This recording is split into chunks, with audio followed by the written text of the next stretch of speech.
Hello guys, welcome back to DC teachers academy. आज हम इस वीडियो में बात करने वाले हैं सीटेट जुलाई 2019 के मैथ्स के पेपर के बारे में। उसमें हम मैथ्स के क्वेश्चंस जो आए हैं आपके प्रीवियस ईयर पेपर में जुलाई 2019 में, उन क्वेश्चंस को किस तरीके से सॉल्व किया जाए उसके बारे में बात करेंगे। पिछला वीडियो जो मैंने बनाया था मैथ्स के ऊपर, उसमें मैंने सितंबर 2015 का पेपर आपको सॉल्व कराया है। और अगर मे बी आपका एग्ज़ाम 5 जुलाई को नहीं होता है तो मैं आपको टॉपिक वाइज स्टडी आपको करवाऊंगा। ठीक है, तो फिलहाल आप ये मान के चलिए कि आपका जो पेपर 5 जुलाई को ही होगा। मैं यही मान के चल रहा हूँ क्योंकि अभी कोई भी एक ऑथेंटिक न्यूज़ नहीं आपको प्राप्त हुई है, तो आप 5 जुलाई को मान के चलिए और अपनी स्टडी को कंटिन्यू रखिए। तो चलिए स्टार्ट करते हैं। वीडियो अच्छा लगे तो लाइक और सब्सक्राइब जरूर कर दीजिएगा।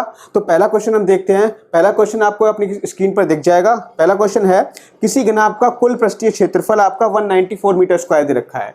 कुल पृष्ठीय क्षेत्रफल का मतलब आप एस ले लो, उसको 194 मीटर स्क्वायर दे रखा है। ठीक है, कुल पृष्ठीय क्षेत्रफल आपका 194 मीटर स्क्वायर आपको दे रखा है। ठीक है, अब ये कह रहा है इसकी जो लंबाई है, लंबाई आपकी दे रखी है 8 मीटर और इसकी जो चौड़ाई दे रखी है वो दे रखी है 6 मीटर। ये है क्या? ये है घनाभ। क्या है ये? घनाभ है। तो घनाभ में क्या होता है? घनाभ में आपकी 3 साइडें होती हैं। ठीक है, ये आपका घनाभ होता है। देखो मैं आपको बता दूं, ये घनाभ होता है और इसमें आपको 3 चीजें मिलेंगी। एक तो लंबाई मिलेगी, चौड़ाई हो जाएगी, और ये वाली जो होगी आपकी ऊंचाई होगी। ठीक है, तो यहाँ पर इसका पृष्ठीय क्षेत्रफल दे रखा है। तो जो पृष्ठीय क्षेत्रफल का जो सूत्र होता है वो ये होता है twice of L plus B B plus twice of L B B H plus H L is equals to कितना दे रखा है? 194 मीटर स्क्वायर आपको दे रखा है। ये आपके पृष्ठीय क्षेत्रफल का सूत्र होता है जो कि आपको 190 मीटर स्क्वायर दे रखा है। अब यहाँ से आप क्या करोगे? देखो, आपको यहाँ पे निकालना है आयतन। आपको यहाँ पे क्या निकालना है? आयतन निकालना है। आयतन निकालोगे तो आयतन बराबर लंबाई गुणा चौड़ाई गुणा ऊंचाई होता है आयतन। ठीक है, घनाभ का। लेकिन आप यहाँ पे देखो, आपके पास एल है और बी है, दोनों चीजें हैं, लेकिन एच नहीं है अभी। ठीक है, आपके पास एच नहीं है, तो आप क्या करोगे? यहाँ से एच फाइंड आउट कर लोगे। तो आप 2 से इसको भाग दे दो, 2 से इसके भाग दे दो और यहाँ पे जो भी वैल्यू आपको गिवन है वो पुट कर दो। एल की वैल्यू 8, बी की वैल्यू 6, एच की वैल्यू गिवन नहीं है, प्लस एच की वैल्यू गिवन नहीं है, एल की वैल्यू 8 इज इक्वल्स टू, इसको जब आप 2 से भाग दोगे 194 को, तो 2 नीम 18 और 2 सत्ते 14। ठीक है, कितना आ जाएगा? 97 आ जाएगा। ठीक है, अब यहाँ पे देखो, ये हो जाएगा 48। ठीक है, ये हो जाएगा 6h और ये 8h और 6h 14h is equals to 97 minus इसको इधर ले आओ 48। ठीक है, तो 14h इक्वल्स टू 17 में से 8 गए 9 बचेगा। ठीक है, यहाँ पे कितना बचा? 8 में से 4 गए 4, तो 14 से h इक्वल्स टू आ जाएगा 49 बटे 14 मतलब ये हुआ 7 सत्ते 49, 7 दूनी 14। तो इसको 7/2 अभी आप ले लो, 7/2 मीटर में है ना, तो यहाँ पे आप लोगे मीटर में। ठीक है, ऊंचाई हमारी आ गई 7/2 मीटर। हमें निकालना क्या है? हमें निकालना है वॉल्यूम। तो वॉल्यूम इज इक्वल्स टू क्या होगा? L B H. एल आपको दे रखा है 8, बी दे रखा है 6, एच आ गया आपका 7/2। तो यहाँ से 2 से डिवाइड कर दो, 2 3 जार 6, तो यहाँ पे 7 3 21 और 21 अट्ठे आपके हो जाएंगे 168 मीटर क्यूब, क्योंकि वॉल्यूम जो होता है हमेशा क्यूब में आता है। तो आपका यहाँ पे जो ऑप्शन राइट होगा, ऑप्शन नंबर बी यहाँ पर राइट हो जाएगा। ठीक है, ये क्वेश्चन इस तरीके से आपको सॉल्व करना है। अगले क्वेश्चन की तरफ बढ़ जाते हैं। अगला जो क्वेश्चन दे रखा है आपको वो ये है, किसी समलंब का क्षेत्रफल। देखो, समलंब का सवाल हर बार, देखो पिछला पेपर मैंने करवाया था आपको और इस पेपर में देखो समलंब आ गया, तो समलंब का सवाल जरूर कर लेना। समलंब का जो कुछ बेसिक है वो मैं आपको बता दे रहा हूं। ठीक है, समलंब का क्षेत्रफल दे रखा है 105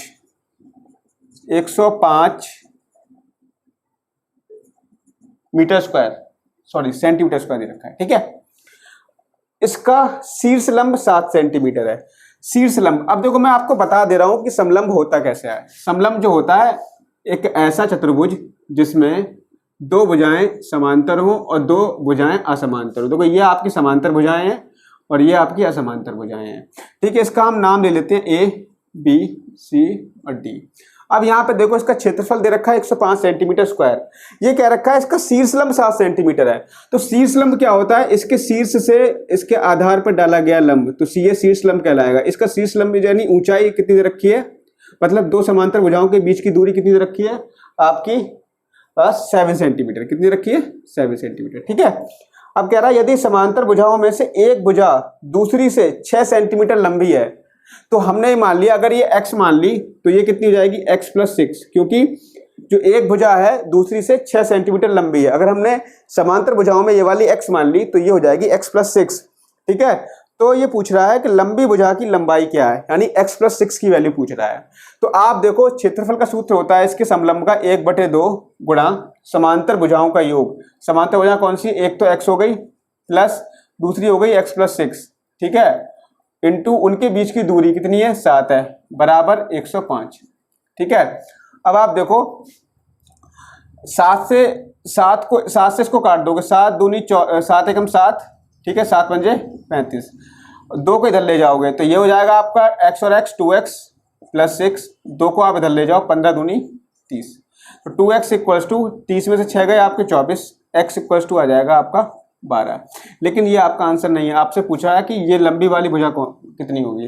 लंबी वाली भुजा होगी 12 प्लस 6 इक्वल्स टू 18 सेंटीमीटर। ये आपका आंसर हो जाएगा। समझ में आ गया होगा। ठीक है। अगले सवाल की तरफ बढ़ जाते हैं। तो देखिए जो अगला सवाल है, सवाल नंबर 3 है, जो वो ये है कि आधार की 3 सेंटीमीटर त्रिज्या वाले एक लंबवृत्तीय बेलन का वक्र पृष्ठ। तो सबसे पहले यहाँ पे लंबवृत्तीय बेलन की बात की गई है, तो लंबवृत्तीय बेलन यहाँ पे बना लो। ये आपका है लंबवृत्तीय बेलन। इसके आधार की त्रिज्या बता रहा है आपको 3 सेंटीमीटर। तो ये आधार होता है, इसकी त्रिज्या ये वाली जो है 3 सेंटीमीटर है।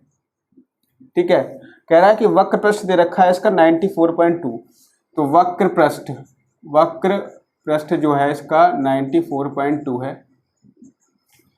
तो इसका आयतन क्या होगा? इसका आयतन पूछ रहा है, मतलब v की वैल्यू पूछ रहा है, इसका वॉल्यूम क्या होगा। ठीक है। और आपको पता है कि जो हमारे बेलन का जो वक्र पृष्ठ होता है वो आपका होता है 2 पाई RH। कितना होता है? 2 पाई RH इक्वल्स टू 94.2 हो जाएगा। यहाँ से अब देखो v है आपके पास, v निकालना है। तो v निकालने के लिए इसका सूत्र जो होता है वॉल्यूम का पाई r स्क्वायर h होता है। मतलब आपके पास h नहीं है, बाकी सब चीज़ें हैं वॉल्यूम निकालने के लिए। तो हम यहाँ से h निकाल लेंगे।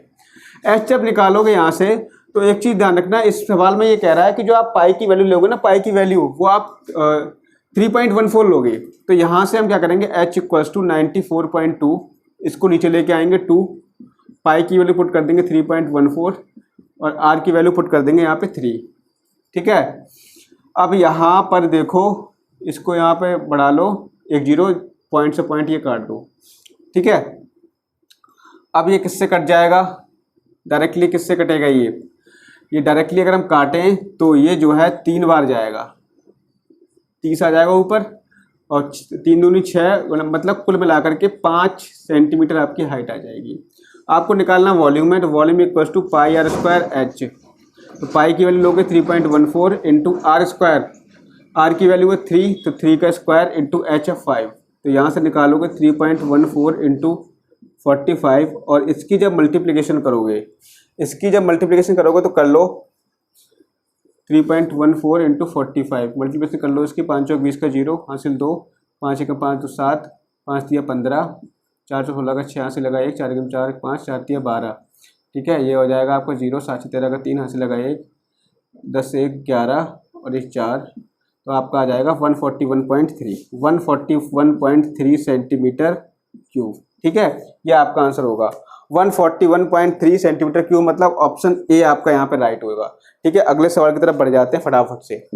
अगला सवाल ये कह रहा है कि 14, 12, 34, 30 प्रत्येक में x जोड़ा जाए तो इस क्रम में प्राप्त संख्याएं समानुपात में हो, तो √12x प्लस 9 का मान क्या होगा? 14, 12, 34 और 30, 14, 12, 34 और 30 ये हैं। प्रत्येक में x जोड़ दो, तो प्रत्येक में हमने x जोड़ दिया, यहाँ पे x जोड़ दिया, यहाँ पर x जोड़ दिया, यहाँ पर x जोड़ दिया, और यहाँ पर भी हमने क्या किया? x जोड़ दिया। तो ये कह रहा है कि इस प्रकार संख्याएं समानुपात में है। समानुपात में है मतलब ये अनुपात हो गया, यहाँ पर ये हो गया समानुपात। ठीक है। समानुपात में है, तो ये कह रहा है कि √12x प्लस 9, हमें वैल्यू उसकी निकालनी है। हमें वैल्यू निकालनी, यहाँ लिख दे रहा हूँ, √12x प्लस 9 की वैल्यू निकालनी कितनी होगी। ठीक है। ये वैल्यू हमें निकालनी है, ये चीज़ ध्यान रखना। ठीक है। √12x प्लस 9 की वैल्यू निकालनी है यहाँ पे। तो यहाँ पर देखो 14x, अब ये समानुपात का नियम क्या होता है? समानुपात का नियम ये होता है, ये वाला बाहर वाला की गुणा और अंदर वाली गुणा बराबर होती है आपस में, ठीक है। तो हम बाहर वाले गुणा कर दो आप, 14x 14 plus x into 30 plus x, 12 plus x into 34 plus x, ठीक है। तो यहाँ पे देखो 14 तियाँ 42, कितना जाएगा 420, ठीक है, plus 14x plus 30x plus x square, इसकी मल्टीप्लिकेशन आ गई इतनी। यहाँ पे आ जाओ, यहाँ पे आपका आ जाएगा 12 की करोगे किससे गुणा? 34 से गुणा, 12 चौक 48 का 8 हासिल 4, 12 3 36, 36 और 4 40, 408 plus 12x plus 34x plus x square, ठीक है। तो यहाँ पर देखो एक्स स्क्वायर से एक्स स्क्वायर कैंसिल, ठीक है। 14x 30x, 14x 30x कितने हो गए आपके? ये हो गए आपके 44x, ठीक है। 44x इधर हो गए प्लस 420, इधर आपके 12x 34x, 12 और 34 आपके हो गए 46x प्लस 408, 46 और में से 44 घटा दो तो आपका बचेगा 2x, इसको इधर लेके जाओगे, ठीक है। तो आपका यहाँ पे आ जाएगा 420 में 408 घटाओगे तो 12 बचेगा, ठीक है। तो x की वैल्यू यहाँ से आ जाएगी 6, कितनी वैल्यू आ गई यहाँ से? x की 6 वैल्यू आ गई, ठीक है। अब इस 6 को यहाँ पुट कर दो, आपको निकालने किसकी वैल्यू थी? अंडर रूट 12x प्लस 9, दिख रहा है नहीं दिख रहा है पता नहीं आपको। 12 into 6 plus 9 is equals to 12 6 72 plus 9 that is under root 81, और 81 का वर्गमूल आता है 9। तो यहाँ पे आपका option number A, option number A यहाँ पर आपका राइट होगा, ठीक है। ऑप्शन नंबर ए राइट होगा, ठीक है। तो इतनी बात आपको क्लियर हो गई होगी। तो अब हम बढ़ जाते हैं अपने अगले सवाल की तरफ। अगला जो सवाल है, मैं आपको ये जो है सवाल ओरली हो जाएगा, लिखने की जरूरत नहीं पड़ेगी इसमें। तो सवाल आपका ये है कि निम्न कथनों में से कौन सा सत्य है? आपको स्क्रीन पर दिख रहा होगा। तो पहला ऑप्शन दे रखा है कि 10 भुजा वाले एक समबहुभुज की 10 सममित रेखाएं होंगी। तो मैंने आपको कल जो मतलब जो पहले वाला वीडियो था मेरा, इससे प्रीवियस वाला वीडियो, मैंने बताया था कि जो जितनी भी भुजाएं होंगी किसी भी समबाहुभुज की उतनी ही सममित रेखाएं होंगी। तो ऑप्शन नंबर ए यहाँ पे राइट हो जाएगा, ठीक है। मैंने बताया था प्रीवियस वीडियो में, जब मैंने मैथ्स का वीडियो बनाया था, मैंने बताया था कि किसी भी समबाहुभुज की सममित रेखाओं की संख्या उसकी भुजाओं के बराबर होती है, ठीक है। तो पहला ही ऑप्शन यहाँ पे राइट हो जाएगा, बाकी तो ऑप्शन की हमें जरूरत नहीं पड़ेगी। एक वृत्त की कोई सममित रेखा नहीं होती, एक वृत्त की अनंत सममित रेखाएं होती हैं, ठीक है। एक कोण की 2 सममित रेखाएं होती हैं, गलत है। एक कोण जो होगा उसकी एक सममित रेखा होगी। इसके अलावा हम बात करें कि सम षडभुज की केवल 4 सममित रेखाएं होंगी, गलत, क्योंकि सम षडभुज है। षड का मतलब क्या होता है? सम षडभुज का मतलब ये हुआ कि इसमें जो 6 रेखाएं होंगी, ठीक है। तो यहाँ पे ये भी क्या हो जाएगा आपका? गलत हो जाएगा, 4 सममित रेखाएं नहीं होंगी। एक्स का, अब अगला सवाल है एक्स का वह मान जो समीकरण, तो ये सवाल थोड़ा सा बड़ा इसलिए हो जाएगा क्योंकि इसमें वैल्यू पुट करके देखना पड़ेगा हमें। 10x प्लस 6 मार्कर, चलो करते हैं इससे, plus 8x plus 3, 8x minus 3 है यहाँ पे, x minus 3 equals to 5x minus 4। ये सवाल आपको दे रखा है। तो इसमें से पूछ रहा है कि x का वह मान जो आपके 4 ऑप्शन दिए हुए हैं उन समीकरणों को संतुष्ट करता है। तो पहले यहाँ से x का मान निकाल लेते हैं हम। यहाँ से x का मान निकालोगे 10x plus 10 6 60 plus 8x minus 8 3 24, 25x minus 5 चौक 20, ठीक है। तो यहाँ पे देखो ये 8 10 8 18x, 25 में से 18 घटा दो तो आपका आ जाएगा 7x इक्वल्स टू, ठीक है। अब आप यहाँ देखो 60 ये 20 को इधर लेके आओगे तो यहाँ पे बचेगा 4, और 60 में से 4 गए आपका बचेगा 56। तो x की वैल्यू यहाँ से आ जाएगी 8, ठीक है। x की वैल्यू यहाँ से 8 आ जाएगी। अब यहाँ पर देखो ऑप्शन में पुट करो वैल्यू, किस समीकरण को संतुष्ट करता है। तो देखो पहली समीकरण जो यहाँ पर लिखी हुई है 3x माइनस 5, इसमें मैं पुट कर रहा हूँ वैल्यू। तो 3 इंटू 3x माइनस 5, तो 3 into 8 minus 5 is equals to 2 into 8 plus 1, तो यहाँ से कितना आएगा 3 8 24, 24 में से 5 गया कितना बचेगा, 24 में से जब 5 जाएंगे आपका 19, 19 यहाँ होती हैं 57, तो ये तो आपकी सेटिस्फाई नहीं करेगी, बी पे आ जाइए अगली। 2x प्लस 3, 2 8 प्लस 3 और 5x माइनस 5, 5 8 माइनस 5 प्लस 4, तो यहाँ पे देखो यहाँ से मिलेगा 8 3 11 दूनी 22, यहाँ से मिलेगा 8 में से 5 गए 3, 3 पंजे 15 प्लस 4 19, ये भी नहीं हो सकता, सी पे आ जाइए।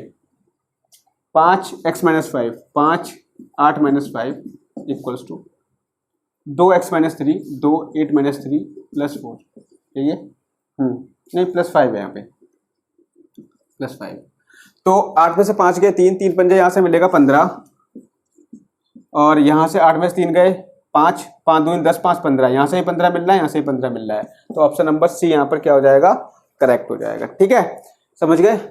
अगले सवाल की तरफ पढ़ जाते हैं, फटाफट से खत्म करना है, टाइम है नहीं हमारे पास बिल्कुल भी।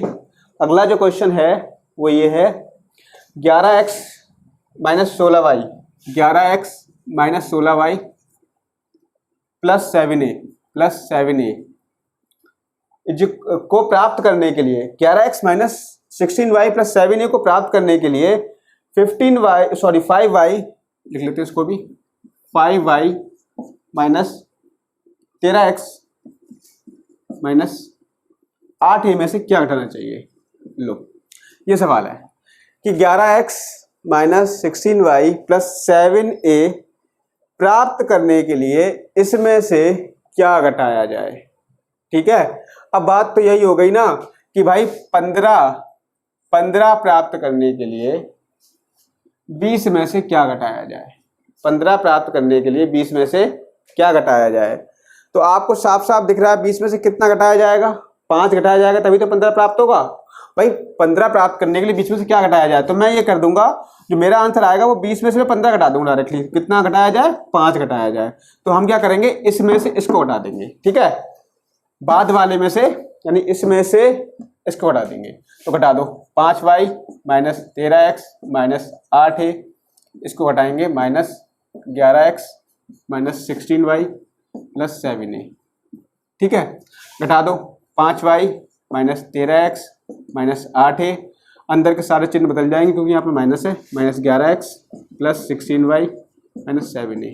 ठीक है, अब यहाँ से 5y और ये कितना 16y, 5y या 16y कितने हो गए, ये 16 5 से 5 गए 21y माइनस 13x और 11x, 13x 11x कितने हो जाएंगे आपके 24x। ठीक है, अब आपका a बचा, 8 में 7 गए 15a। तो आपका जो आंसर आएगा, देखो आप ऑप्शन देखो आप किससे मिल रहा है answer, 21y minus 24x minus 15a, option number B आपका मिल रहा है। तो ऑप्शन नंबर बी यहाँ पे करेक्ट हो जाएगा। तो देखिए जो अगला सवाल है वो हमारा ये है, आपको स्क्रीन पर दिख रहा होगा, और इस सवाल को देखो कैसे करेंगे। यहाँ पर देखो -4 प्लस 2 है, तो यहाँ से आपको मिलेगा -2 इंटू -3 बाहर बैठा है, -3, यहाँ पे 7 3 21, 21 में 8 गए, कितना बचेगा आपको 13 बचेगा, प्लस 4, यहाँ आपका बचेगा माइनस का 8। ठीक है, मल्टीप्लाई कर लो इन दोनों की, आपको मिलेगा प्लस का 6 माइनस प्लस का 39, माइनस माइनस प्लस हो जाएगा, और माइनस का यहाँ मिलेगा 32। तो 39 6 होते हैं 45, 45 माइनस 32 आपको मिल जाएगा 13। ठीक है, तो 13 यहाँ पे आंसर हो जाएगा आपका, ऑप्शन नंबर बी यहाँ पर राइट होगा। ठीक है, अगले सवाल की तरफ बढ़ जाते हैं। तो देखिए अगला सवाल क्या है, अगला सवाल है कि यहाँ पे भिन्न दी हुई है, इन भिन्नों को आपको अवरोही क्रम में लगाना है। अवरोही क्रम का मतलब होता है आपको घटते हुए क्रम में लगाना है, पहले सबसे बड़ा, फिर उससे छोटा, फिर उससे छोटा, फिर सबसे छोटा। ठीक है, तो यहाँ पर हम इस बिंदु को जब आप बड़ी छोटी इसमें छांटोगे तो सबसे पहले आप चेक कर लोगे कि अंश और हर में अंतर कितना है। यहाँ देखो कितने का अंतर आ रहा है, 5 का अंतर आ रहा है, यहाँ पर भी कितने का अंतर आ रहा है, 5 का अंतर आ रहा है, यहाँ पर कितने का अंतर है, 3 का अंतर, यहाँ पर कितने का अंतर है, 5 का अंतर। तो अगर देखो सभी में अंतर बराबर होता, मैंने कल बताया था आपको जब मैंने मैथ का पेपर सॉल्व करवाया था, अगर अंतर सभी में बराबर होता तो हम क्या करते, हमारा बहुत आसान हो जाता। हम जो जिसका अंश सबसे बड़ा होता वही बिन सबसे बड़ी होती, जिसका अंश सबसे छोटा होता वो बिन सबसे छोटी होती, अगर अंतर यहाँ पे सभी में 5 5 होता। लेकिन यहाँ पर इसने कहानी खराब कर दी क्योंकि यहाँ पे अंतर 3 आ गया। अब हमारे पास एक ही उपाय है कि भाई भाग लगाओ, ठीक है, इसको भाग दो, भाग दे करके ये हो पाएगा। तो बस तरीका यही बचता है कि आपको क्या करना है, 44 को 49 से भाग देना है, ठीक है, फिर 33 को 38 से भाग देना है, और भाग देना आपको आता ही होगा, जो भी आपका बड़ा आया है आप जो है 3 पॉइंट तक दे देना। जैसे आप पॉइंट के बाद ना 3 अंकों तक निकालना, ठीक है, सभी में 3 अंकों तक निकाल लेना, ठीक है, तो आपको मिल जाएगा कौन सा बड़ा है कौन सा छोटा है, उसी के आधार पर आप बता देना, ठीक है। और इसका जो ऑप्शन है यहाँ पर, ऑप्शन नंबर आपका इसमें आपका बी राइट है, ठीक है, ऑप्शन नंबर बी राइट है इसमें, ठीक है, आप इसको निकाल लेना। भाग देना कुछ नहीं करना है इसमें, और भाग देना मुझे आता नहीं है इसलिए मैं करता नहीं हूँ। अगला देखो, अगला जो सवाल है वो ये है, मासा निकालने के लिए आया है, ठीक है, x इक्वल्स टू यहाँ पर है, दिख नहीं रहा है, 2 की पावर 3, 2 की पावर 3 इंटू 3 की पावर 2 इंटू 5 की पावर 3 इंटू 7 की पावर 3, यही लिखा है ना, 2 की पावर 3, 3 की पावर 2, 5 की पावर 3, 7 की पावर 3। y की वैल्यू निकालो, y की वैल्यू आएगी 2 की पावर 2 इंटू 3 की पावर 3 इंटू 5 की पावर 4 इंटू 7 की पावर 3। z की वैल्यू निकालो यहाँ से, z की आएगी 2 की पावर 4 इंटू 3 की पावर 4 इंटू 5 की पावर 2 इंटू 7 की पावर 5। ये आपकी वैल्यूज हैं। तो ये कह रहा है कि x और y z का SCF कितना होगा, मासा कितना होगा। मासा मैंने क्या बताया था, जब आप SCF निकालोगे तो मैंने ये बताया था कि सबसे पहले जो भी बेस है, बेस यहाँ पे कितना है, 2 2 2 सभी में 2 2 है, 2 की जो सबसे कम पावर है वो ले लोगे, 2 की सबसे कम पावर कितनी है, 2 है, 2 की पावर 2। यहाँ पे 3 की सबसे कम पावर कितनी है, 2 है, 5 की सबसे कम पावर कितनी है, 2 है, 7 की सबसे कम पावर 3 है। यही आपका हो गया SCF, यही आपका SCF हो गया, ठीक है। लेकिन ऑप्शन में अलग दे रखा है, तो हम क्या करेंगे, जो भी पावर अगर हमारी बराबर होती हैं तो उनको हम एक साथ दे सकते हैं। 5 या 15, या ऐसे कर लो 2 गुणा 3 गुणा 5, इन सभी की पावर 2 कर लो, इंटू 7 की पावर 3। तो यहाँ से 5 या 15 दूनी 30 की पावर 2 इंटू 7 की पावर 3, यही आपका हो जाएगा SCF, ठीक है। तो 30 की पावर 2, ठीक है, और 7 की power 3। Option number D right है आपका, डी, ऑप्शन नंबर आपका डी राइट है, ठीक है। आज के वीडियो में सिर्फ इतना ही रखते हैं, बाकी इसका मैं पार्ट सेकंड बना दूंगा, पार्ट सेकंड में इसके जो बाकी क्वेश्चंस है उनको भी मैं सॉल्व करा दूंगा, ठीक है। तो आज के वीडियो में इतना ही रखेंगे। अगर वीडियो आपको अच्छा लगा हो तो लाइक और सब्सक्राइब जरूर कर दीजिएगा, और आपका पेपर अगर 5 तारीख से आगे बढ़ता है तो मैं आपको टॉपिक वाइज आपके जो है टॉपिक लेकर के उसको सॉल्व कराऊंगा, उसको क्लियर करूंगा, ठीक है। तो मिलते हैं नेक्स्ट वीडियो में। Thank you, have a nice day.